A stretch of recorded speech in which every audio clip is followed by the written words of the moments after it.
kan ada cerita di kitab-kitab itu termasuk di Ihya itu. Nabi Musa itu sok dekat Allah. Jadi enggak mau mimik obat. Membuktikan bahwa Allah itu tidak butuh wasilah. Aqaqir itu maknanya obat-obatan yang dari herbal, itu bahasa Arabnya apa? Al-aqaqir. Dia setiap konsultasi sama dokter disuruh minum herbal itu. Enggak mau dia. Enggak, saya akan disembuhkan Allah langsung, enggak usah lewat obat apa herbal katanya. Tiap dokter ditanya jawabannya sama. Oh, dokter goblok. Kamu belum tahu ya kalau Allah itu tidak butuh wasilah. Malah marah-marah dia tuh. Akhirnya dia konsultasi langsung ke Tuhan. Apa betul ya Allah saya butuh minum aqaqir? Terus kata dokter gimana? Karena herbal itu fungsinya gini-gini. Terus sa Musa sing gawe fungsi herbal ngono iku sapa ge jenengan. Lah yo aku gawe fungsine ngono kowe ngombe kok ora gelem. Sing gawe iku ya aku. Jadi sing gawe bodrek ku nek kowe ngeluh, bodrek mandi sing gawe ku ya pangeran, rumangsamu sapa? Sing gawe ruhe nek bar kelon lego ya pangeran. Mangsamu sapa?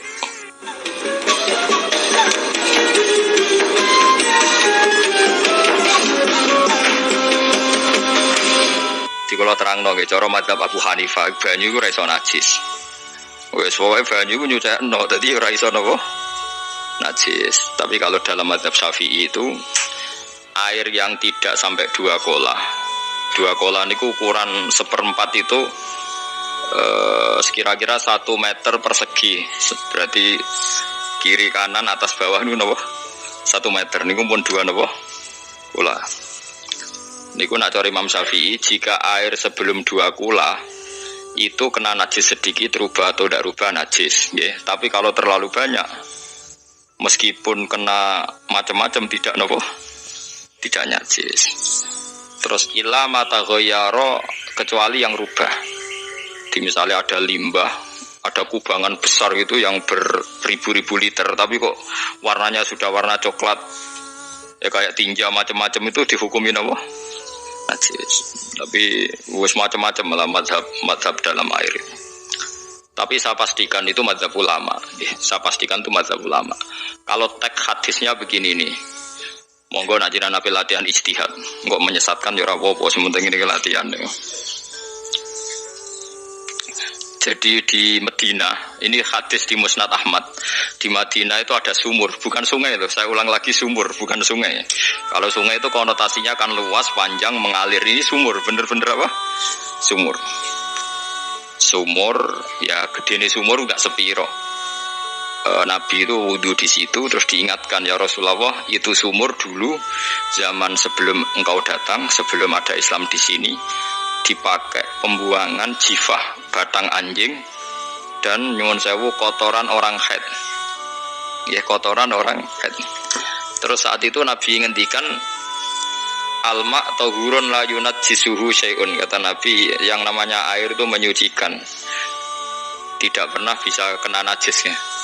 Alma tahurun la yunajjisuhu syai'un. Terus Nabi wudu. Ya sudah begitu. Ya sudah begitu, sama rasa bujiro-jiro no. Alhamdulillah hadisnya ngono. Ya kan ya, paham kan ya? Mana nak sampean ditangleti? Kulon sering ditanya sama orang-orang Jakarta, Gus, saya ini punya air langganan PDAM, itu dikelola dari sungai ini.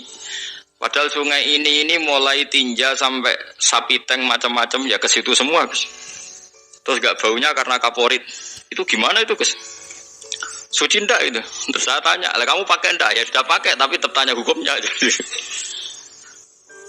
Itu kan seperti yang di Jakarta itu kan, misalnya yang diolah itu kan sungai macam-macam tuh, lah itu yang limbah keluarga ya, kalau untuk nyuci piring nggak apa-apa. Sapi tank macam-macam kan ke situ juga. Ya kan ya, cara gue istihad ya. Karena kalau menurut Syafi'i 2 kolah pun tidak ada pengaruhnya kalau terlalu banyak apa? Bahan yang apa? Najis, yang limbah itu yang najis. Ya jelas najis ya. Kalau tetong sapi kan ijek ono intikal madhab, rausul makul tohir. Kotoran hewan suci itu suci, masih banyak madhab yang mengatakan bahwa kotoran barang suci itu suci, masih bisa intikal. Kalau kotoran manusia itu lebih kriminal, nggak ada madhabnya itu. Jadi kotorane wedhus iku ana ulama sing darani suci, tapi nek kotorane ruhin gak ono. Nah, itu kan repot. Makanya kata sebagian ahli hadis, sebaiknya hadis itu tidak usah diistihati. Pokoknya Nabi ngendikan begitu, gitu. Ya sudah orang terus, ya sudah begitu. Paham gitu. Terus seperti di sini, misalnya yang di sini Gajah Wong itu kan atasannya sana mulai kali Code kan wong macam-macam. Mulai wong buang kotor air besar, air kecil kan lewat semua, macam-macam. Makanya masalah air itu pokoknya sifatnya air itu ma'an tahura, sifatnya air itu mensucikan. Mensucikan itu dua dalam mazhab Syafi'i itu, air dan tanah. Ya, air dan tanah. Terus sama Abu Hanifah ditambah satu. Ini kalau sampai coba ada apa-apa, api. Makanya kalau ada boto, coroknya apa mus? Boto ya? Boto bangunan apa? Boto.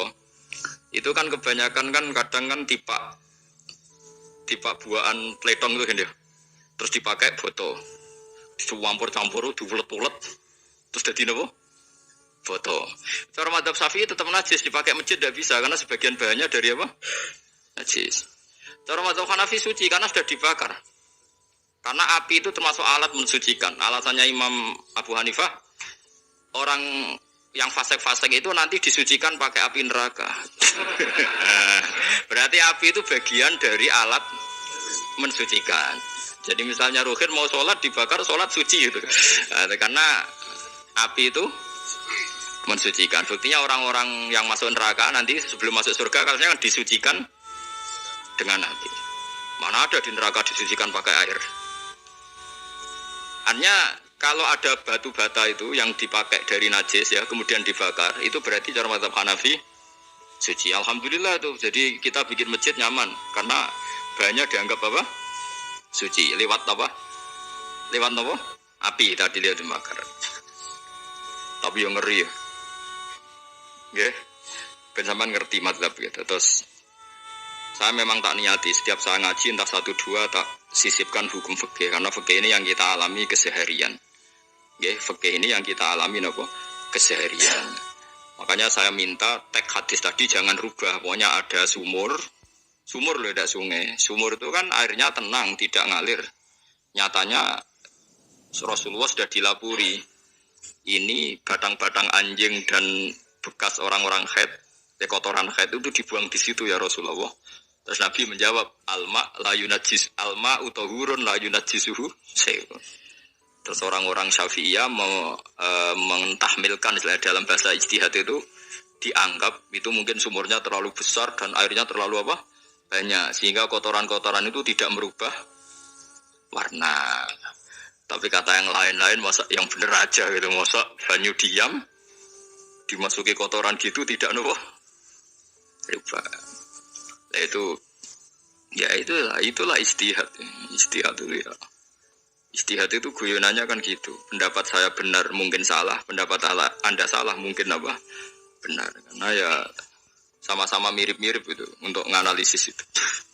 Yang jelas Allah mensifati air itu ma'an tahura, bahwa air itu punya sifat dasar mensucikan.